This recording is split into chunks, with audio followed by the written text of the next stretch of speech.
Welcome to the 19th ESC Every Soldier Counts podcast.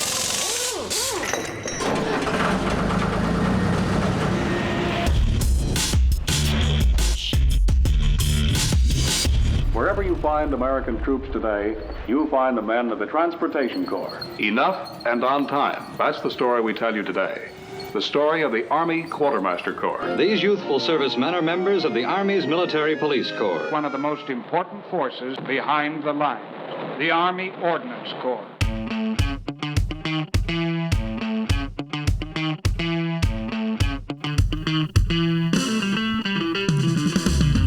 Welcome again to the Every Soldier Counts podcast. I am Sergeant First Class Adam Ross, Public Affairs NCOIC for 19th Expeditionary Sustainment Command, and we are very pleased to be joined today by two members of the esteemed 8th Army Band. So we have Specialist Brittany Simmons and Specialist Darren Baker. Thank you to both for joining us here. No problem. Thank you for inviting us here. And I just wanted to say, I've been here a couple years down here. I think anyone who's been in Area 4 for any number of time has seen the band. You guys are down here quite a bit for all of our events and ceremonies. So we really appreciate you making the drive from Humphreys all these times. I think we are all really excited whenever we get to come down to Daegu.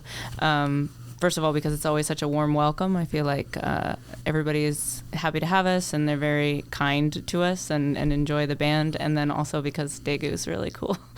Yeah, I mean, it's a little different than Pyeongtaek. Yes. You know? I mean, I love Pyeongtaek, but Daegu is exciting. And so this will actually be your, when we're recording this will be your second time in a week, basically, down here, right? Right. Yes.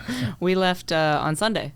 Right, Mm-hmm. and we're back, and it's Friday. So we're both of you are vocalists, and so kind of the motivation for this podcast was seeing you sing your songs in Korean.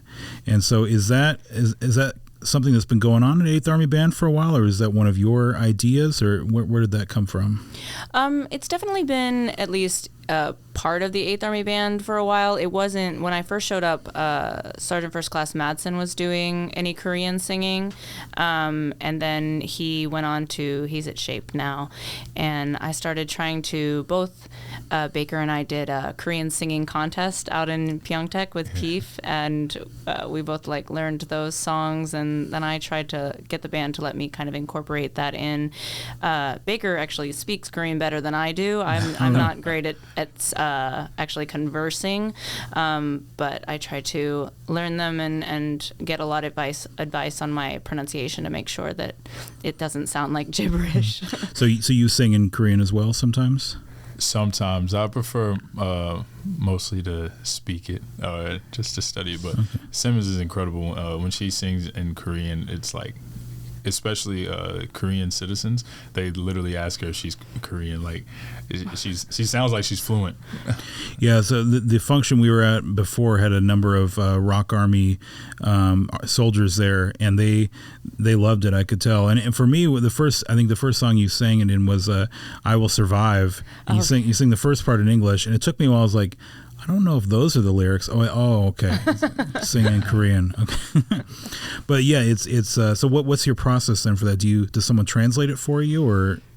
I usually, so that song, actually, that version of I Will Survive is made famous by a Korean singer here. She did it on kind of their version of America's Got Talent. Oh. Obviously not America. And Sergeant Cho, our saxophonist, brought it to me, and he said, if you can learn this, the Korean people really like this song. It's difficult because it moves really fast, but if you can learn this, it'd be, I think, a really cool thing for us to do. And I was like, say no more, let's do it, because I like So you that. at least had a reference of someone else singing it. Yes. So, and he helped me find the lyrics in Korean, and then what helps me to make sure I'm saying it right is actually spending the time to transliterate the Korean letters, because I can read the Korean letters, just not quickly. So I'll spend the time to transliterate them into what looks probably like nonsense if you're anybody else, but it's what it sounds like to me, so that I make sure that I'm doing the sounds as close to correct as possible. And I also know Specialist Baker, so when when you're not the primary singer on those songs, you're still up there, kind of backing her up, doing a little dancing, maybe. Talk about, is there kind of speak on the chemistry with the bandsmen? How does that contribute to the performance? So the chemistry with the bandsmen, we're a team. We're a good team. A mini family. We're with each other every day, just about all the time, and it's really good. We support each other. When Simmons, is taking lead, I do my BGVs, bust a move or two, and vice versa. You didn't get to see it that much, but Simmons can cut a rug. She she be moving. She definitely doesn't stand still. Yeah. So we have Sergeant Cody. He's our bass player. Sergeant Anderson is our electric guitarist. Specialist Norman is our drummer, and we have Specialist Gonzalez on the piano and on the keys, and then Sergeant Cho is a saxophonist, alto saxophonist. So we all play our parts well, and we work well together. Yeah, and I think anyone listening to this, I mean, it's probably no surprise that both of you are vocalists, but how did this? What's your singing background then before the Army? What's your music background? You want to go first? Sure. I'll go first. I grew up with music. I think the earliest recording of me singing was in church with my dad at 4 years old. And my parents, even if they wanted to, which I hope they didn't, but they couldn't have shut me up. I just loved singing, and I learned every Disney movie, and I went to school for musical theater, and then I worked on cruise ships for a while. So really? It's just been, a constant. I love music, and my mother's major was piano pedagogy. My dad is a chaplain, or he was a chaplain, but he will sing in church and loves to sing. I used to think he sounded like Elvis. So. Do you ever sing Elvis songs in the band? We don't do them in the band. I was gonna say, I grew up singing them with my parents in the car. That's how we got through traveling or moving, because we moved a lot in the Army. We would just sing old gospel songs or Elvis songs, but we haven't done an Elvis song in the band. We're gonna Seems like there'd be a couple contenders that you could do. Yeah. So, Specialist Baker, how about you? Myself, my father started his own business when I was 3, his own entertainment business.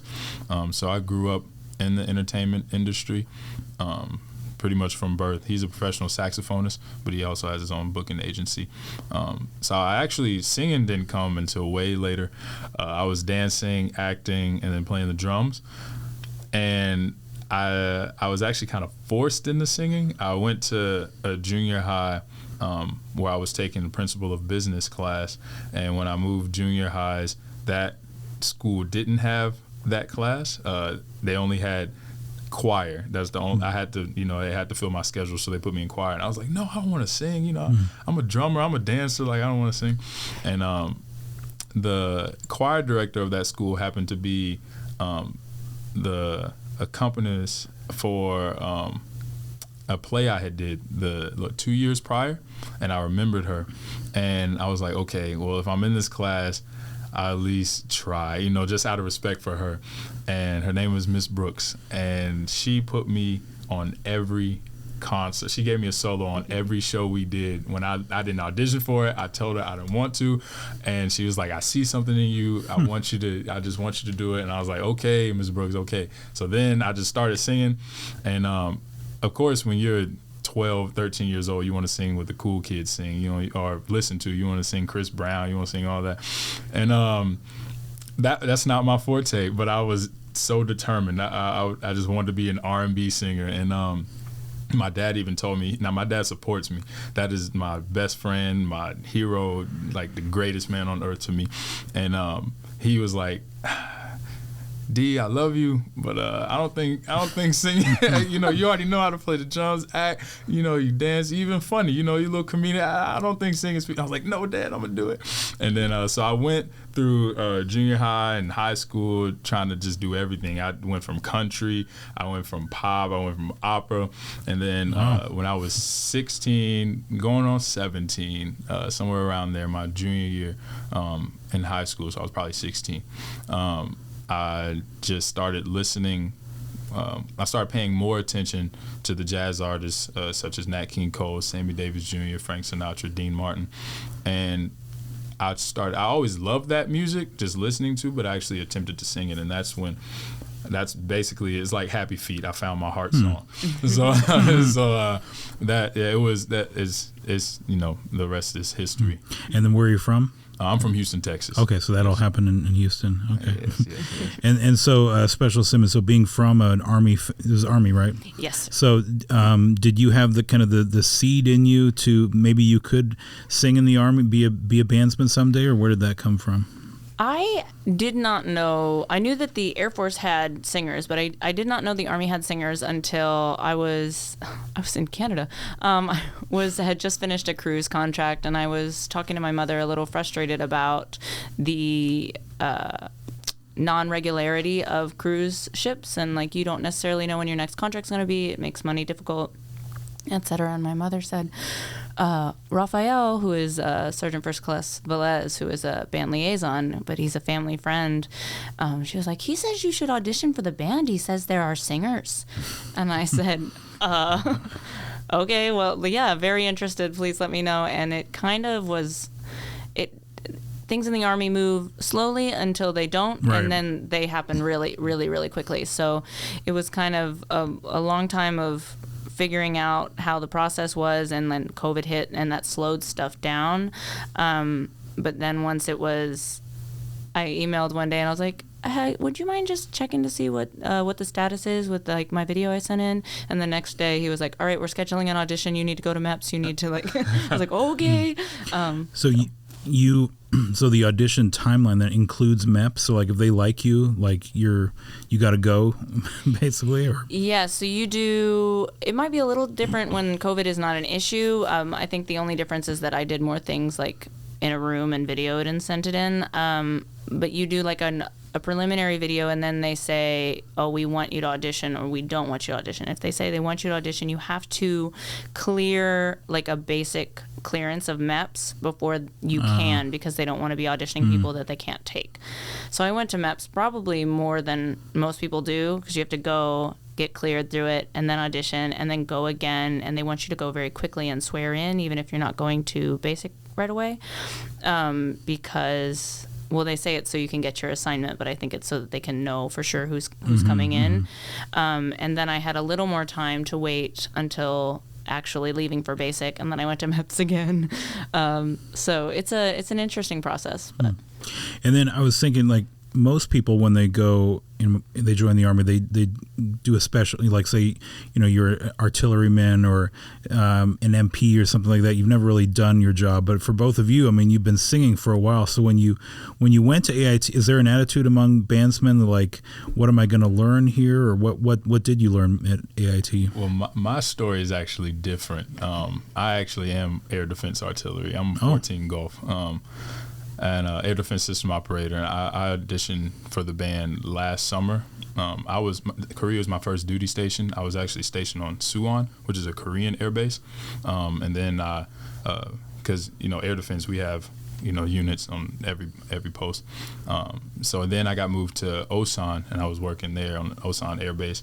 And then I've heard about the band at Humphreys, and then I went over and talked to the ops NCO and asked to audition, and here I am.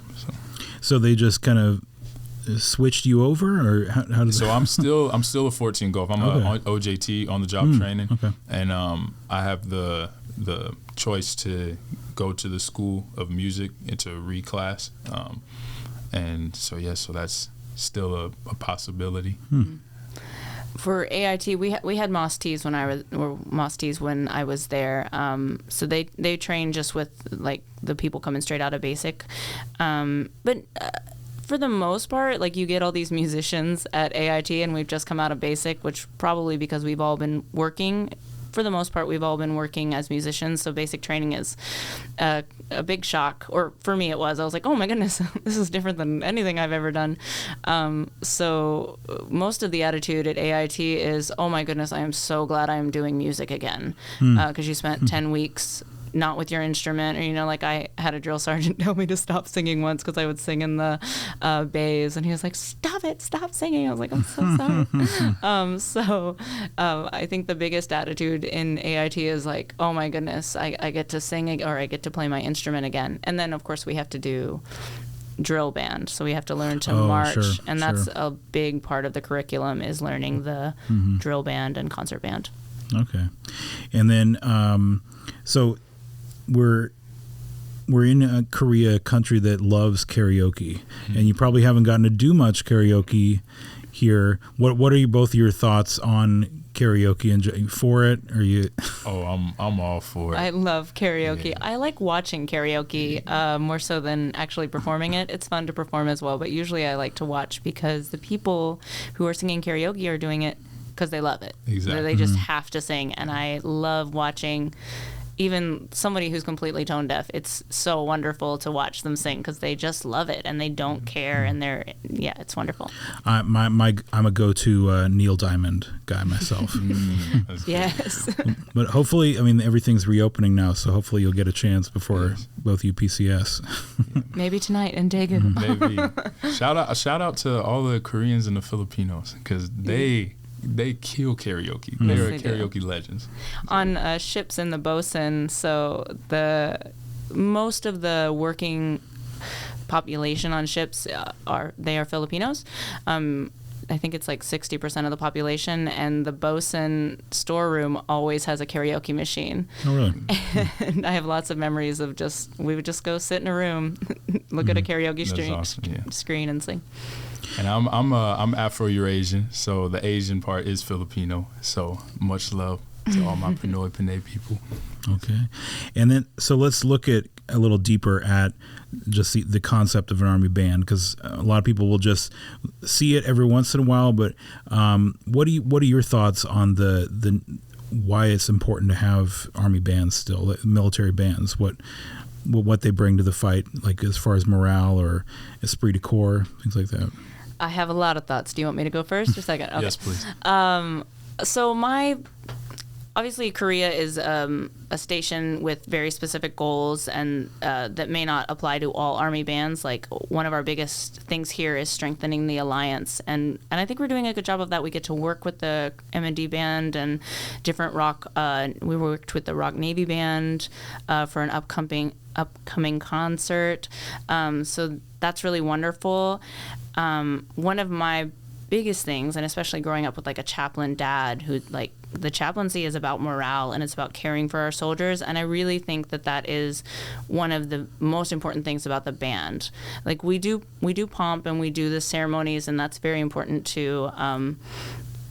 But like, for me, those concerts that we do for lower enlisted soldiers and that kind of thing is really what makes me feel like I have a purpose in the Army, and what I really value is being able to perform basically a concert for people that, maybe their day-to-day is not great, and they're far from home, and hearing a familiar song is fun, and it boosts morale.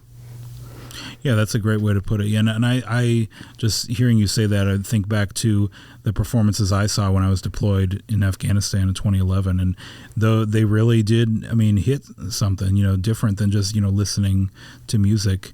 And also, and I almost forgot when you started bringing up the alliance part of it. Let's talk a little bit about your performance with the rock singer. What was that? Oh, Yuk Sung Jae. Mm-hmm. So how did that? What was your how did that come about? What was your reaction to that? I'm not sure. Like, our ops department is really good, and they are working toward as many joint projects as possible. And it was really just happy that I just gotten here, and I think I'd been here maybe 3 months, and we went up and most of the organization and all the filming and all that kind of stuff, they had a whole production team hired to do it, makeup team, hair, the sound Korean team. Side, that was all. Yes, that was the M&D band that, like, we came up a day early to actually lay down the vocals, but they'd already laid down the whole track and done their own arrangement of the track. That song was a little different originally. It's like a country song. And it's called We Go Together? We Go Together. Okay. And so for those who don't remember, we'll put a link in the show notes to the YouTube clip. But it was a duet between Special Simmons and what was his name? Sung Jae. Yeah, who was a K-pop He's artist? a K-pop star. He's more prominently an actor, but he's also a singer. He was in a band, BTOB. So it was a duet, both of you in uniform singing this "We Go Together" song, and I think it was received very well. I mean, it seemed like it was kind of viral in Korea when it came out. Yeah, I think it did very well. One of the coolest things about being on set is like Sung Jae is obviously a star, and he would, depending on what location we were at, there was always like a little cluster of girls like on the side, like oh. Okay, well, what can you tell, and then what goes into the set list then for these different events? Like, is that, are there requests by where you're going, or is it kind of an internal thing? There are sometimes requests. So we go together. If that comes up, that's typically a request or very appropriate. When we're singing for generals and stuff like that, the ops team will be like, what is the general's favorite song? You know, like they will try to find out. When we did General Abrams' retirement, like that set list was formatted for him and what he likes. And what was that? What did he like? 80s rock. Okay, I was going to guess that because General Allen is the same way. Good to know. Do you want to talk a little bit about set lists, Baker? So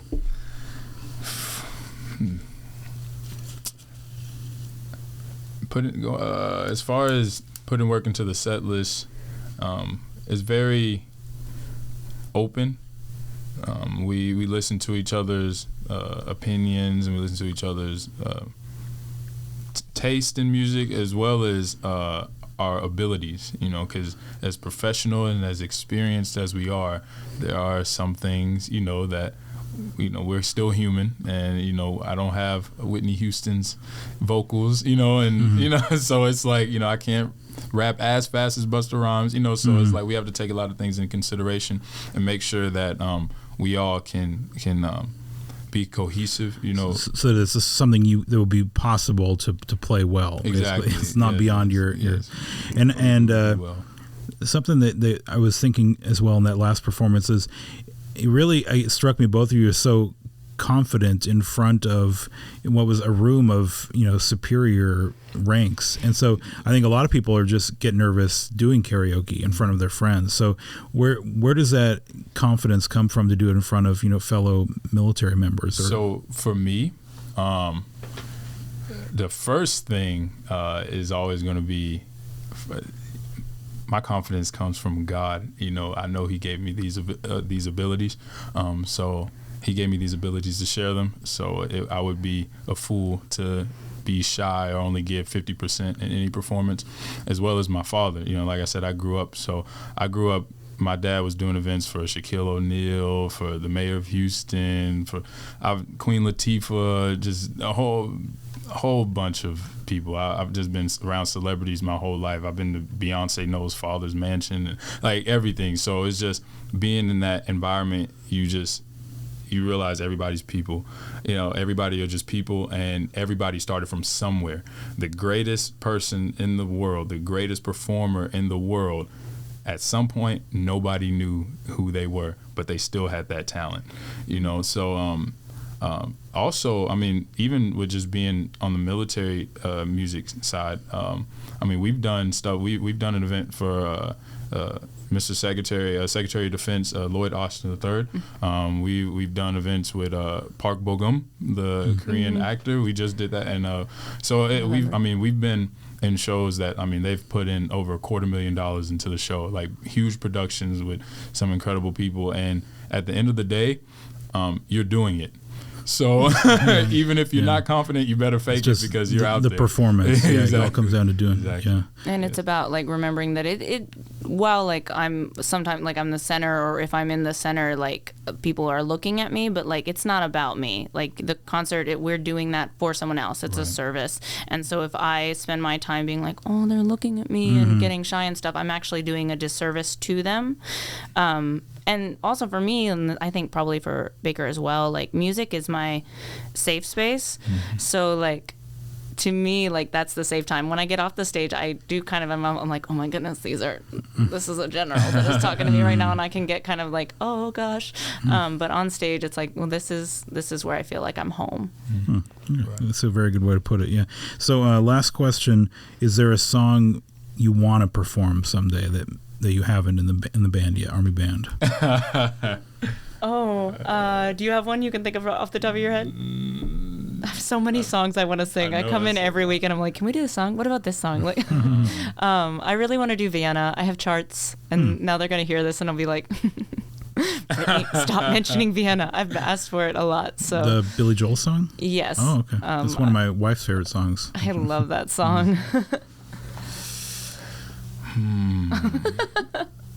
There's so many for different genres. I know. Moods, like, I want to do different Whitney. themes. We never do Whitney. I want to do Natural Woman. I have all these songs. That's really hard. Well, you think about that, because I was in AFN this morning. AFN Daegu has no Whitney Houston songs in their inventory, which is a crime. Is that why? Oh my goodness. That's a good question. Yeah. I'm not going to call out no names. But if you hear this, you need Whitney her in the mix. Yeah. Okay, I would say with something that we haven't performed yet in the band. I don't know, Motown Philly, Boys to Men. Oh, okay. There we go. I know that one. I know that one. Yeah. Okay. Well, thank you to both of you for joining us today. It was a pleasure, and look forward to seeing you tonight at the 19th ESC function we're going to. Once again, and then people can follow you guys on Facebook. There's the 8th Army Band page on Facebook and Instagram too, so you can see all the events you play at. But good luck, and thanks for coming on the show, and thanks for listening to the Every Soldier Counts podcast.